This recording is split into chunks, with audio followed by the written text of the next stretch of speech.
In today's episode of the Daily Fortune, we're going to get into hitting your goals. In fact, we're going to talk to you about how to hit your target every time. It's just three simple steps here, but you have these three simple things in your life. You're going to start hitting your target more often and more regularly. And it's based on the idea of archery. We're going to use this idea of archery to give you these three simple steps. So stay tuned for today's episode.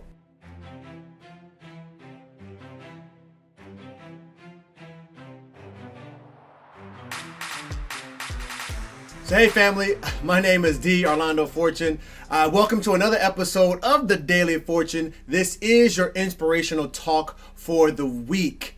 In today's episode, we're going to be talking about, again, how to hit your target every time. And so I want to begin with this story on archery.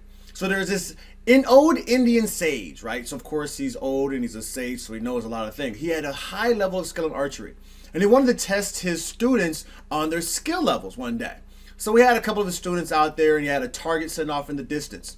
And the target that he had wasn't the best way for him to test the level of skill that he wanted to see this day. So he set a bird on top of the target. He called his two students over and said for them to hit the eye of that bird. So he walks over to the first student who's got his bow drawn and he's looking at his target. The ancient sage comes up to him and asks him, "What do you see?" The first student says, "I see the sky, the clouds, the trees, I see the bird, I see the grass around."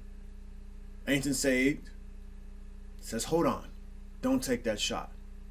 He turns to his second student, who pulls his bow, draws the arrow back. He takes aim at his target again. The sage walks up to him and asks this student, "What do you see?" The second student says, "I only see the bird's eye." The sage tells him to shoot. The student lets go, hits the bird's eye. See, the point of this story is that you always remain focused on your goals regardless of the obstacles, and you will succeed. You will hit your target. Now that is the basic premise for today's conversation, but I still want to draw out three ideas from this story to help you move forward in hitting your next goal. For those of you who have started goals and never really hit your goals, you have this idea of starting is the best way to go, but you haven't really finally hit anything. Today, you're going to stop doing that and finally start hitting your goals. So the first idea is to have a target. I found this quote on the USC Sports Mental Edge website where they say, "It's not important for you to set goals that are easy to obtain. At the same time, you shouldn't set goals that are out of your control. Instead, you should set short-term goals that are reachable." So if we think about this idea, the point in the beginning of this is to set goals, regardless of the size that you've already set for yourself, but to have a goal. Now, some of you may think I have to have this problem with procrastinating. If you have this problem with procrastinating, maybe you should just go ahead and get started. But there's a problem with you going ahead and getting started without setting a goal. Let me give you three problems that I see with just jumping in without setting a goal. The first issue I hear is that without a goal, you tend to not persist. What research shows is that with a goal in mind, you're more likely to continue to go after that goal when life comes in and starts slapping you upside your face and pushing you down, knocking you around, all off course. Without that goal, you're probably going to stop moving forward. Number two is that research also shows that if you don't have a goal, you're more likely to walk around in circles. Yes, there's actually been research that shows that when you don't have a goal, you don't have a place that you're going to, that you're more likely to continue coming back around to the same spot. They took 4 people and put them out in the woods, and they told them to walk out in a straight line. And what happened is 3 of those people end up walking in circles because they track these people using these GPS systems. And they walked and they traced their path after a certain amount of time. And one person actually walked in a straight line towards out of where they were out of the woods. The difference between the two groups was that the one who walked in a straight line had the sunlight and he had a target to go walk after. The other three were in the cover of darkness and they had no goal to no set target in mind they were going to hit. So they continued to walk in circles. What you see in those movies where people just continue walking in circles and getting lost, I've seen that rock 3 times now. That actually happens. So when you jump out and start going after something without actually setting a goal, you start taking action, the likelihood is you're going to continue spinning in circles. So don't make yourself dizzy spinning in circles without having a goal. Set out a target for yourself. Number 3 is that having a target actually increases your life satisfaction. You will actually enjoy your life more if you have a goal that you're going after. And it makes sense when you think about retirement. How many people actually go into depression and die soon after retirement because they no longer have any goals? Do you want to have died this early in your life? Get some more life satisfaction. Feel better about yourself and what you're doing by setting a goal. You must have a target. Of course, the story about archery, in order for you to hit the target, which was the bird's eye, you have to first been told, this is what I'm going after. Do you know what your bird's eye is? Now, I get it. If someone told me that I needed to hit the bird's eye when I'm archery and I just started, I would give up more than likely because it's too hard of a goal. And if I had a lot of skill and they told me to just hit the center of the target and it was just in front of me, that would be too easy. That's not improving. That's not a real goal. It's just something I'm doing. So it kind of reminds me of the story of Goldilocks and the 3 Little Bears, right? Where she goes in the house and this porridge is too hot. This porridge is too cold. Oh, this one's just right. Then she goes to lay down in a chair. This chair is too big. This chair is too small. This one's just right. She gets tired, starts falling asleep. She says, I need to go lay down. Goes to the bed. This bed's too big. This bed is too hard. This bed is too soft. This bed is just right. Then the 3 bears come home. She runs away and gets away from the bears. Now, I don't know about y'all, but I don't know how many little girls can outrun bears. I don't know. But that's how the story goes. So what can we take from this story is to find out that when we have a stretch goal, that is that just right goal. Because sometimes we set goals that are too far, too hard to go after. And as soon as we start going after them, we get discouraged about going after them. We'll never hit those goals. If you even start on them because you set a goal so big, you kind of self-sabotage by setting a goal too big. I love the way John Acuff says about setting a goal and cutting it in half or extending the amount of time it takes to hit that goal if you have a tendency of never hitting your goals. That is a great concept for you to use when it comes to setting your goal. Now, the other side of this is you may set a goal that's so easy that you just feel good about going after, but it's not stretching you. And if we hit a lot of those goals that are not really stretching you, you tend to just get haphazard and lackluster. You don't feel the amount of enthusiasm. You don't have that dopamine rush that comes along with hitting a goal. So we want a goal that's just about where we want to be, and then we add a little bit more to it. Something that's going to make us to improve a skill level. Something that's going to make us to work a little harder. Something that's going to require a little bit more help to get to that goal. That is a target that we really want to set for ourselves. So remember this Goldilocks theory of setting your goals. Setting stretch goals is better than setting no goals. Now, even though you have set this stretch goal for yourself, we still have to deal with handling those distractions. Do you remember the first archer from the story? He saw the birds and he saw clouds and he was looking at the sky and the sun and the trees and the grass, everything else, and he saw his target. And those things were all distractions. So what did the ancient sage say? Hold on a second. Don't take that shot yet. Tom Kite has a great quote. It says, you can always find a distraction if you're looking for one. And I know that's been true for me. I can always find another email to open up or another post on social media to do when it's time for me to make some phone calls to try to close some sales. I can always find something to distract me from what I have set my target to be for that day. So what do we do about it? Now, I want to digress just a moment here to talk about a scene from one of my favorite martial arts movies by Bruce Lee called Enter the Dragon. Now, there's a scene when Bruce Lee is training a young student, and he's trying to have him kick a kick at him. He tells the student that he must kick with emotional content. So the student kicks and he says, that's not right. Emotional content. Kicks again. And he has his anger when he does it. He's angry when he makes his kick. And Bruce Lee says, not anger. Don't think, feel. And he points his finger towards the sky and he says to the student, it is like a finger pointing away to the moon.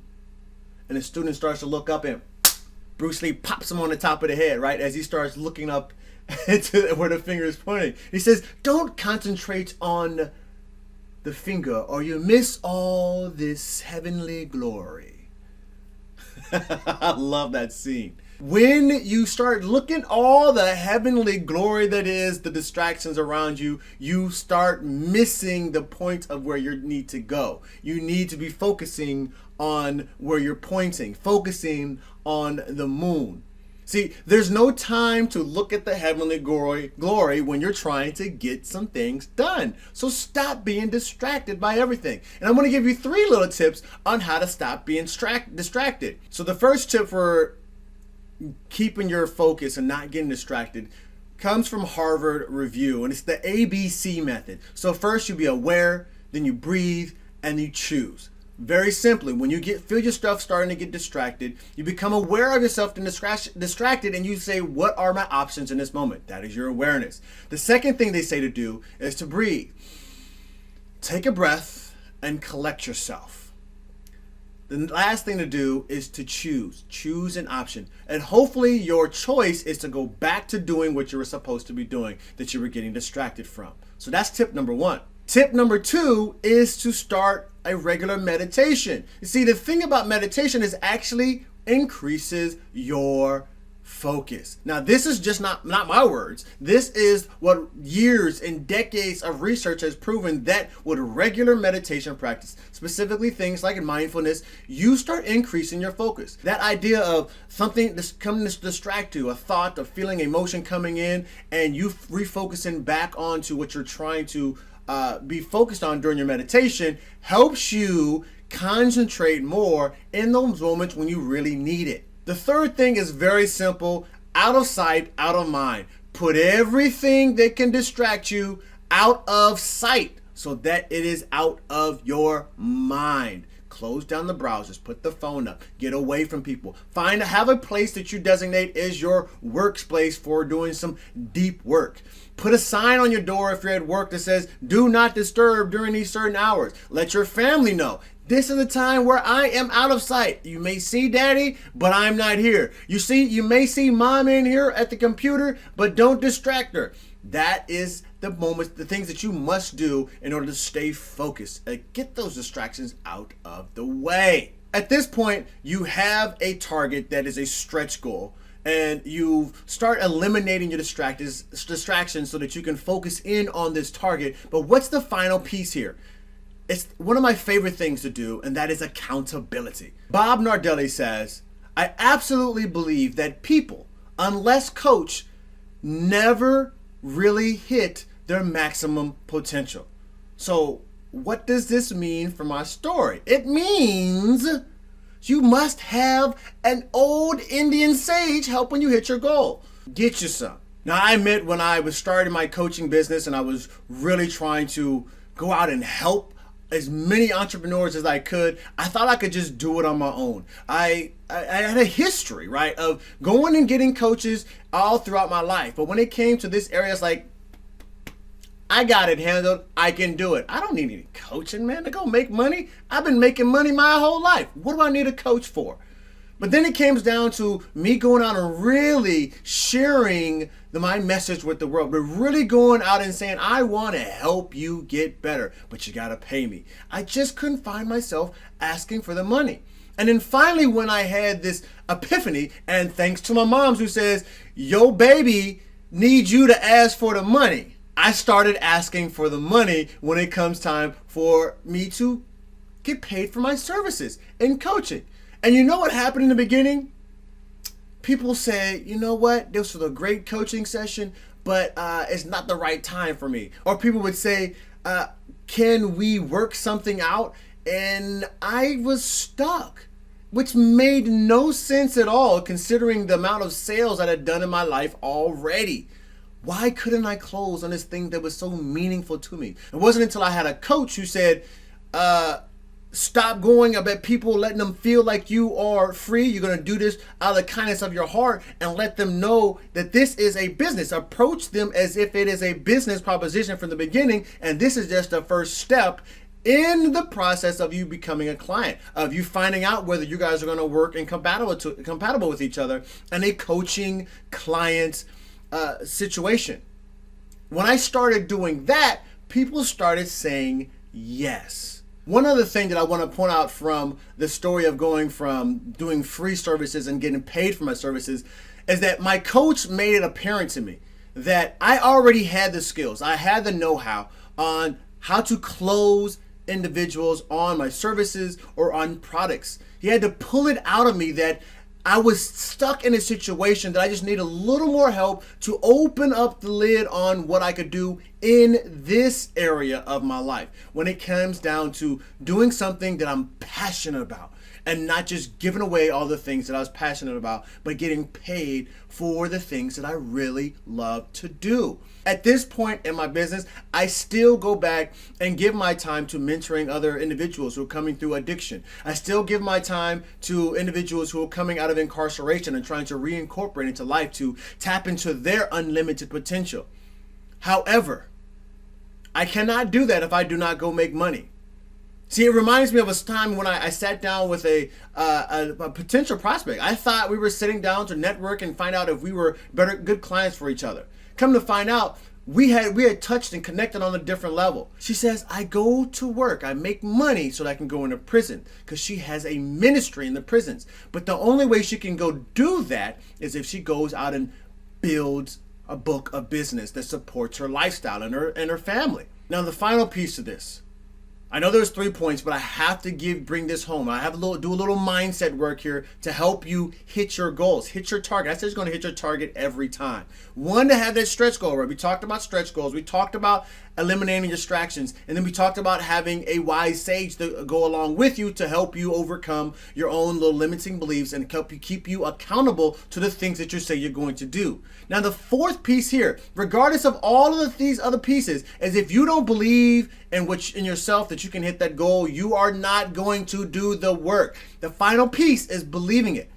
Now, some of you will believe that you'll believe it when you see it, right? That's how you've been living your life, and because of that, you're not able to really hit those goals a little further than you can see right now. So I want to tell you a story about Florence Chadwick. See, in 4th of July of 1952, Florence Chadwick, who had already swam the English Channel, she sets out to swim from Catalina Island to Palos Verdes on the California coast. And she's about 16 hours into this swim.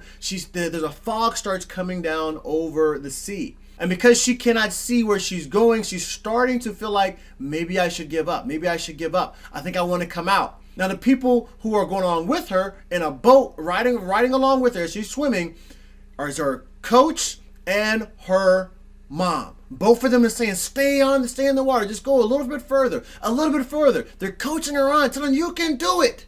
And I'm telling you, you can do it. Because you may be someone who has the goals, who has a coach, who's in there eliminating distractions and going through the work, and you're in the water, and you've been going and going and going, but you feel like getting out. And you know what happened on the 4th of July? Florence Chadwick got out of the water. What she found out when she got in the boat and started getting warm, she noticed that she was only about a half a mile from the shoreline. And what she told the reporters was, it wasn't that she was exhausted or it was the weather or the icy water that caused her to stop. She said, I'm not excusing myself, but if I could have seen the land, I might have made it. You see, she stopped because she couldn't see the land because of the fog. What happened next is what's most important for the story. 2 months later, Florence Chadwick gets back into the water and she swims that whole distance. About 16 hours into her swim, the fog comes down again. She still can't see the land. But she's had a switch in her mindset. And she continues on without being able to see the land because she knows she's put in the work. She has the coaching. She has the target in land. She eliminates all these distractions from herself and says, I am going to swim until I hit land. Now, what I'm asking you to do in this moment is to keep yourself focused on where you're going. And when the fog comes in, you continue swimming. When you feel like you cannot see where you're going anymore, keep going. When the everything around you is telling you to stop, keep going. When your brain is saying this is not gonna work, keep going. People such as myself are cheering for you because we want you to succeed. Not everybody's going to set a stretch goal. Not everyone's going to start doing the work to eliminate distractions. Not everyone's going to get a coach to help them get to their goal. But you are. So keep going. I want you to finish. And I love to hear about your stories of success that you've had because you came up to a point in your life or you're going after your goal and you felt like you couldn't make it and for some reason you pushed through it, you kept going and you hit your finish line. You hit your target. I love to hear from you who are at a point right now in your life, in your business, that you're stuck and you feel like you need to get out the water because the fog has come down and you can't see your goal anymore. But because you heard today's message, you kept going and you hit your target. I love to hear those stories, so please put them in the comments. Come back here and let me know your story. You can also send that to dwight@darlandofortune.com. You can send that email to me. I love to hear your story, and maybe I'll post your story out there and share it with the world on what you've done in your life. To give you a little attaboy for the rest of the world to know that this stuff works. More people need to hear it, and I'd love for you to share this message. Now, with that being said, y'all, one thing that I really want you to get home is that you can be, you can do, you can have anything you want in this world. You just gotta believe. You can live a life of no doubt, just blessings, and I will show you how. And as part of No Doubt Nation, if you're not part of No Doubt Nation, why are you not part of No Doubt Nation? See, this is just one part of No Doubt Nation as we continue to deliver these inspirational talks every week, giving you a little story, giving you some practical steps on how to implement the ideas and concepts from that story to continue moving you forward. So you can do what? As No Doubt Nation says, you're going to say it with me, say it loudly, and do it proudly, and make life happen every day. That's what I want for you. So keep coming back, share your message, and join me next time. I love you. God bless. I'll see you then.